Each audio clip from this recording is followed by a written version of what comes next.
नमस्कार. तर सध्या आंब्याच्या प्लॉटमध्ये जे काही नवीन पालवी फुटलेले आंब्याचे प्लॉट आहेत त्याच्यामध्ये पानं खाल्ल्याचा प्रकार आपल्याला दिसून येतोय. सध्या काय होतंय, या वातावरणाच्या कंडिशनला याच्यामध्ये कीड असते, मँगो लीफ इटिंग विविल नावाची. या आळीने असलेला एक प्रकारचा भुंगा असतो जो पानं खातो, पानं कातरतो आणि तुम्हाला त्या ठिकाणी पानं पूर्णपणे कट झालेली दिसते. या ठिकाणी बघताय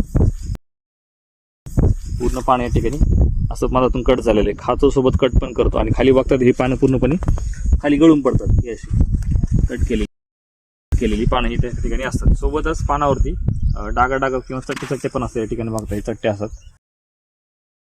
किंवा या ठिकाणी बघता हे चट्टे असतात. हा पानं खातो, कट करतो, तर याला मँगो लीफ इटिंग विविल असं म्हणतात. याचं नियंत्रण केमिकलच आपल्याला करावं लागतं, त्याच्याशिवाय पर्याय नाही. त्याच्यामध्ये डेल्टामेथ्रिन असेल किंवा मग सायपरमेथ्रिन असेल किंवा मग क्लोरोपायरिफॉस प्लस सायपरमेथ्रिन साधारण 1.5 ते 2 मिली प्रति लिटर पाण्यात टाकून आपण फवारणी घेतली तर आपल्याला याच्यावरती नियंत्रण मिळू शकतं.